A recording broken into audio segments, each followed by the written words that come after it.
Rahul Gandhi America में press से मुखातिब होते हैं।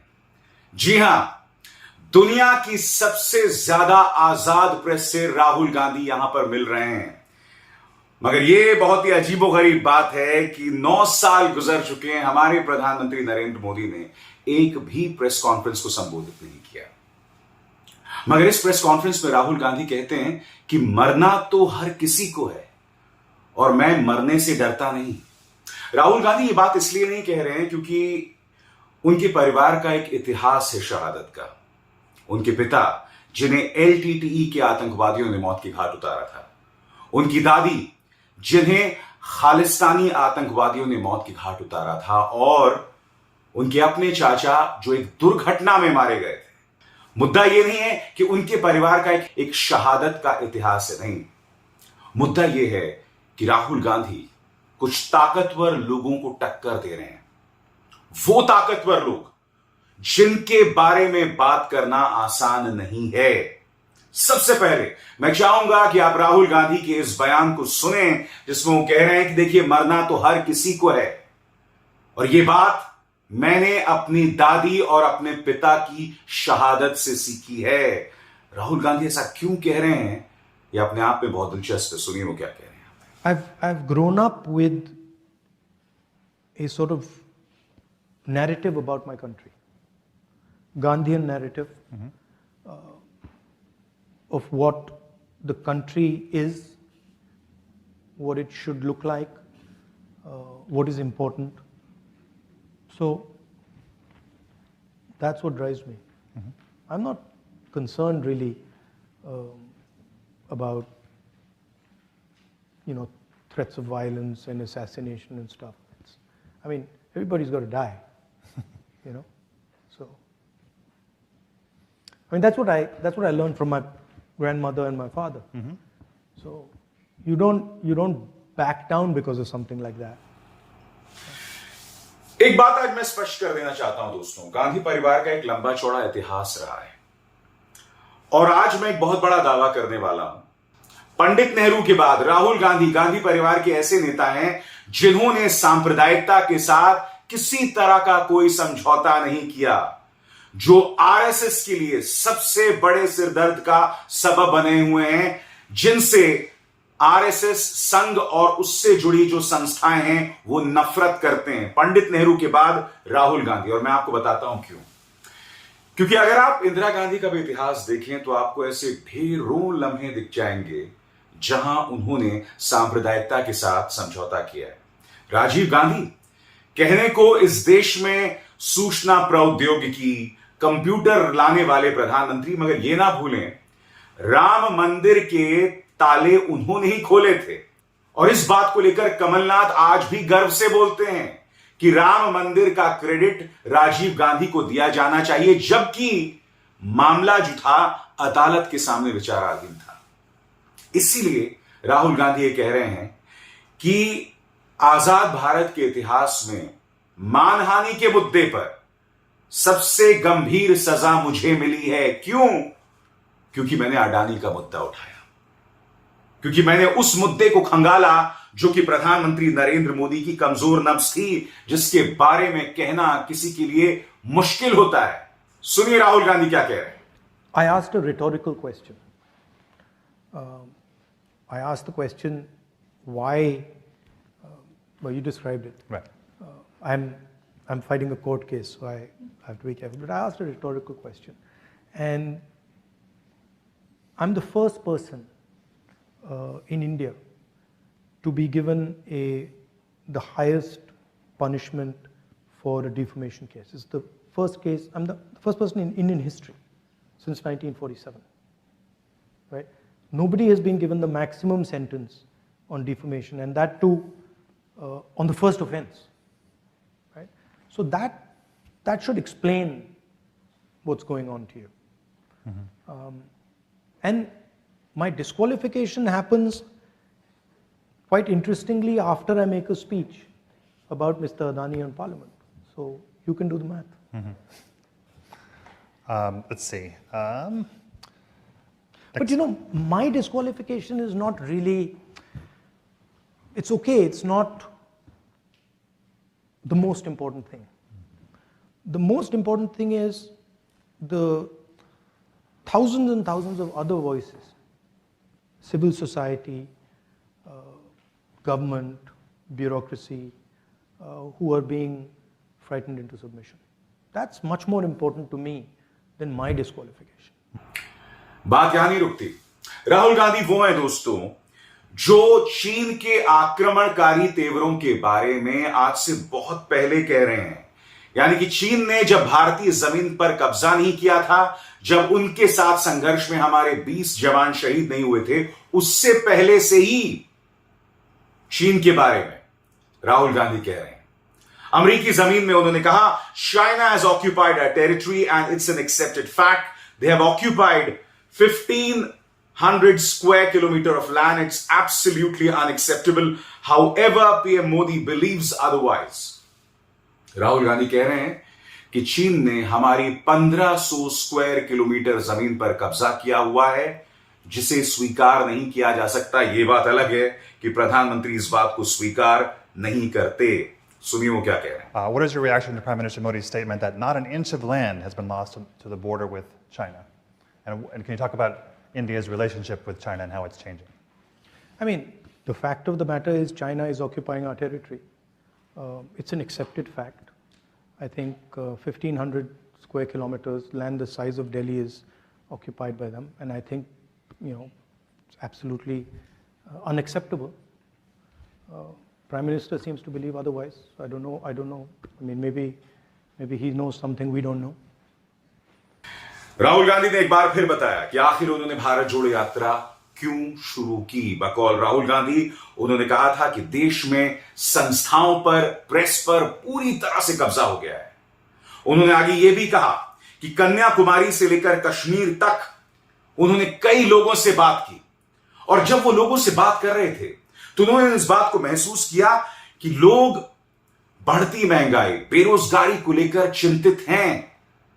वो ये समझ रहे थे कि देश के सामने यही असल मुद्दे हैं, मगर इन्हीं मुद्दों को बार बार मोदी सरकार भटकाती है। राहुल क्या कह रहे हैं? There is a definite capture of the institutions of the country. There is a definite capture of the press in the country. I am not convinced that I don't believe everything I hear. I walked across India, walked from Kanyakumari to Kashmir, and talked directly to millions of Indian people, and they didn't seem very happy to me. And they were very clear that there were serious issues with regards to unemployment. There was massive price rise. So there was an angst in the people. Now, and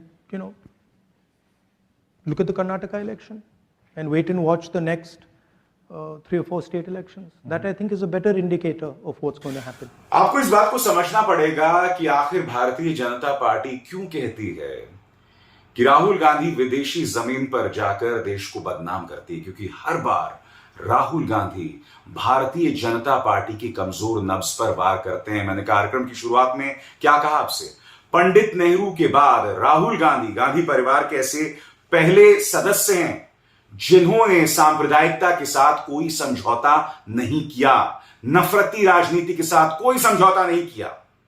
बकौल राहुल गांधी, उनका यह कहना है कि Bharatiya Janata party समाज के अंदर नफरत पैदा करती है, वो समाज के अंदर ध्रुवीकरण पैदा करती है, बंटवारा पैदा करती है। राहुल ये भी कहते हैं कि वो लोग सबको साथ लेकर नहीं चलते, सबको गले नहीं लगाते। राहुल गांधी ये भी कहते हैं कि वो देश का बंटवारा कर रहे हैं, देश को बर्बाद कर रहे हैं। बहुत सख्त शब्दावली का इस्तेमाल, और मैं दावे के साथ कहता हूं कि अनुराग ठाकुर आएंगे, किरण रिजिजू आएंगे, स्मृति ईरानी आएंगे और एक बार फिर कहेंगे कि वो देश को बदनाम कर रहे हैं। हालांकि इंतजार कीजिएगा दोस्तों, कुछ देर बाद मैं आपको बतलाने वाला हूं कि भारतीय जनता पार्टी के एक नेता, एक स्वर्गीय नेता, किस तरह से अनुराग ठाकुर, स्मृति ईरानी, किरण रिजिजू को आईना दिखा रहे हैं। वो कौन से नेता हैं, कुछ देर बाद। मगर सुनिए राहुल गांधी ने क्या कहा। You have said that Modi's BJP engages in the politics of hatred and violence. Can you explain what you mean by this? I mean, it's explained in the sentence, right? They sort of generate a certain amount of hatred in society. They polarize society, and they're not inclusive. They don't embrace everybody, and they divide society. That's yeah, and that's damaging in my view to India, because India has always had a tradition of conversation, of openness. All our great leaders, spiritual, political, Mahatma Gandhi, Buddha, all of them promoted harmony, promoted peace, promoted conversation. So it's in our culture, it's in our history to sort of bring people together and have these dialogues. So that's, I think it's a difference in ideology between us and the BJP. Mm-hmm. We feel India should be allowed to express itself, and we feel that political leaders should be comfortable in sort of being questioned, and should learn from that questioning. Mm-hmm. So, I mean, it's just a difference in viewpoint. और राहुल गांधी ने एक बार फिर विदेशी जमीन पर गोदी media का जिक्र किया। बकौल राहुल गांधी, प्रेस की आजादी खतरे में ही नहीं, लगभग गायब है। राहुल गांधी ने क्या कहा, अंग्रेजी में पढ़ के सुनाना चाहता हूं, हिंदी में अनुवाद करूंगा। Press freedom is crucial for a democratic society. There is a clamp down on institutional framework that enabled conversations between cultures and social groups. Rahul Gandhi यहां क्या कह रहे हैं, इसके मायनों को समझिए। राहुल गांधी कहते हैं कि प्रेस की आजादी लोकतंत्र के लिए बहुत जरूरी है, और सिर्फ प्रेस की आजादी पर अंकुश नहीं है।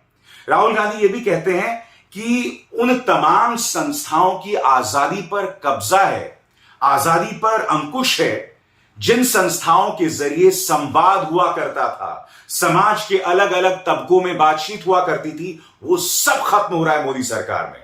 सुनिए राहुल गांधी क्या कह रहे हैं। India has a very robust system already in place. That system has been weakened, right? But it's not that system doesn't exist. If the conversation, the democratic conversation is allowed to be fostered, then these issues will settle themselves. So the rule of law is in place. It just perhaps isn't followed. No, it's not. It's you have to have an independent set of institutions that are not pressurized and controlled, and that's been the norm in India. This is an aberration. What is taking place in India. So, from our perspective, the foundations of democracy in India are very strong, and the protections exist, but they're being sort of disturbed. Mm-hmm. And you see that if Congress came to power, they could quickly be restored. I mean, quickly, I don't know, but the Congress Party is the institution that conceptualized them in the first place, right? So we don't view them as our institutions. We view them as institutions of the state, and so we ensured that there was independence and neutrality in these institutions. And it's not difficult to do if that's what you're trying to do. और एक बार फिर वो मुद्दा जिसे Bharatiya Janata party अपनी सबसे बड़ी राजनीतिक ताकत समझती है, यानी कि समाज के अंदर हिंदुओं और मुसलमानों में बंटवारा किया जाए, माइनॉरिटीज को टारगेट किया जाए, किसान अगर मैदान में आ जाता है तो उसे खालिस्तानी कहा जाए, यानी कि पूरी तरह से अल्पसंख्यकों के खिलाफ एक नकारात्मक रवैया। राहुल गांधी ने इस संवेदनशील मुद्दे पर भी अपनी बात रखी। बकौल राहुल गांधी वो कहते हैं कि इस देश में सभी भारतीयों को अभिव्यक्ति की आजादी है, और सब के पास आजादी है कि वो अपने धर्म का जो है निर्वाहन कर सकें। अपने धार्मिक प्रैक्टिसेस को जो हैं आगे बढ़ा सके। सुनिए वो क्या कह रहे हैं। I think all Indian people, right, have a right to expression. All Indian people have a right to religious freedom. All Indian communities should feel free to express themselves. So I don't differentiate between any community, any caste. I think India, as I mentioned just now, is a conversation, and the freer and more open that conversation, the more powerful India becomes.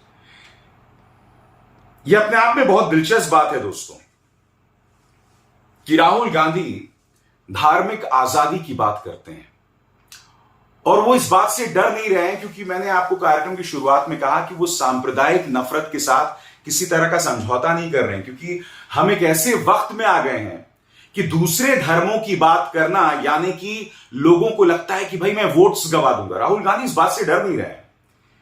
इसीलिए इस व्यक्ति में एक तरह से कहा जा सकता है कि मौजूदा राजनेताओं से कुछ अलग है, क्योंकि आपको ऐसे बहुत कम राजनेता आज की तारीख में भारत में मिलेंगे जो सांप्रदायिकता के साथ समझौता नहीं करते हैं। लालू परिवार को अगर छोड़ दिया जाए, लालू प्रसाद यादव और उनके बेटे को छोड़ दिया जाए, मगर तमाम जो राजनेता है ना दोस्तों, वो लगातार फ्लर्ट करते रहते हैं कम्युनलिज्म के साथ। मगर हां, मैं दावे के साथ कह सकता हूं कि एक बार फिर यह कहा जाएगा कि राहुल गांधी ने विदेशी जमीन पर देश को बदनाम किया। मैं आपसे कुछ सवाल पूछना चाहता हूं, कुछ तस्वीरें भी दिखाऊंगा। जब महिला पहलवानों को इस तरह से जमीन पर घसीटा जाता है, मारा जाता है, पीटा जाता है, क्या आपको लगता है कि देश का नाम इससे रोशन होता है? बेशक ये घटना भारत में हो रही हो, और हम एक ऐसे युग में रहते हैं जहां एक गली मोहल्ले में क्या हो रहा है उसकी जानकारी सैन फ्रांसिस्को या लंदन में बैठे व्यक्ति को मिल सकती है इंटरनेट के जरिए। क्या इससे भारत का नाम रोशन होता है? शाहीन बाग में शांतिपूर्ण आंदोलन चल रहा होता है, मगर फिर ये दो लोग गोलीबारी करते हैं। क्या इससे भारत का नाम रोशन होता है? और ये दो लोगों ने क्यों गोलीबारी की थी? क्योंकि सूचना और प्रसारण मंत्री जो बार बार चिल्ला के बोलते हैं कि राहुल गांधी देश का नाम बदनाम कर रहे हैं। मैं आपसे एक सवाल पूछना चाहता हूं, जब वो बयान देते हैं देश के गद्दारों को गोली मारो जैसे, तो क्या उससे देश का नाम रोशन होता है? ये सवाल है। सबसे बड़ी बात, जब दुनिया ये देखती है कि मोदी सरकार एक ऐसे व्यक्ति को संरक्षण दे रही है जिस पर गंभीर आरोप हैं हमारे महिला पहलवानों के यौन उत्पीड़न को लेकर, क्या इससे देश का नाम रोशन होता है? जब चुनावी मंच पर मुख्यमंत्री आदित्यनाथ, देश के गृह मंत्री अमित शाह और खुद प्रधानमंत्री नरेंद्र मोदी सांप्रदायिक बातें करते हैं, समाज को बंटवारे की बातें करते हैं, क्या उससे देश का नाम रोशन होता है? बेशक वो यहां हो रहा हो। सबसे बड़ी बात, जब गोदी मीडिया समाज के अंदर जहर बोता है, प्राइम टाइम में रोज नफरत फैलाता है, और जब गोदी मीडिया की ये क्लिप्स बाहर जाती हैं, क्या इससे देश का नाम रोशन होता है? इन तमाम सवालात के जवाब देने होंगे। इन तमाम सवालात के जवाब से सिर्फ इसलिए नहीं बचा जा सकता क्योंकि भारतीय जनता पार्टी को लगता है कि भाई हिंदू मुस्लिम में बंटवारा करने से, जहरीली सियासत से उन्हें वोट्स मिलेंगे। अगर उन्हें वोट्स मिल रहे हैं ना, तो यह सब समाज के मुंह पर एक करारा तमाचा है।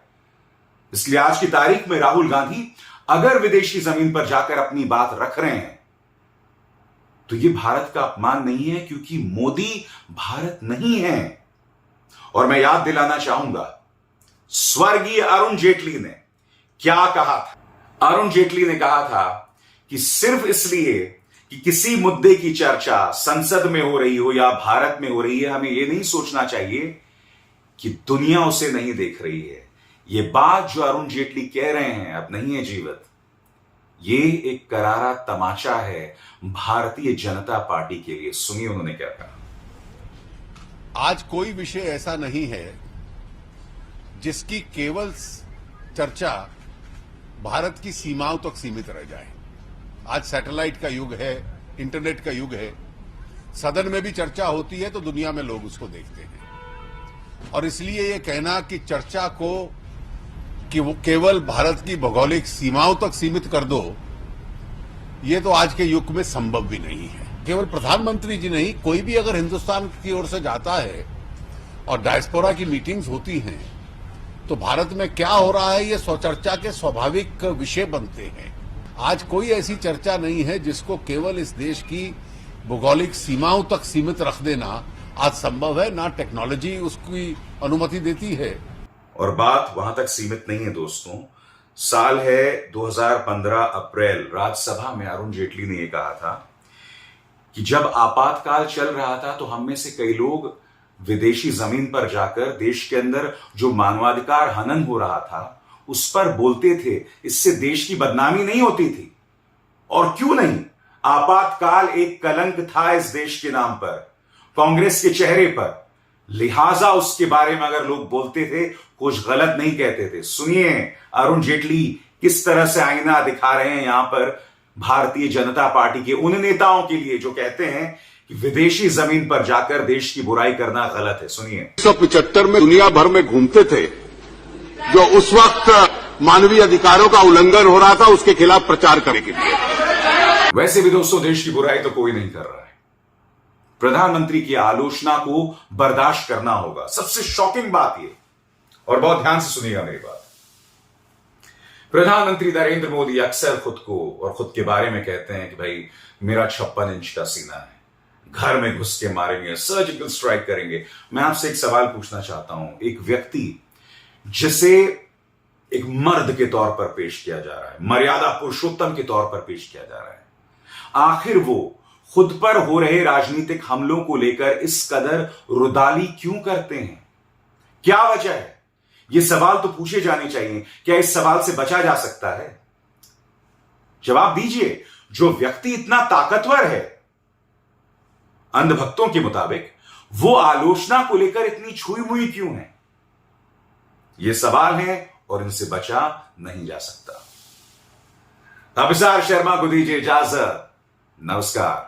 स्वतंत्र और आजाद पत्रकारिता का समर्थन कीजिए, सच में मेरा साथी बनिए। बहुत आसान है दोस्तों, इस ज्वाइन बटन को दबाइए और आपके सामने आएंगे ये 3 विकल्प। इनमें से एक चुनिए और सच के इस सफर में मेरा साथी बनिए।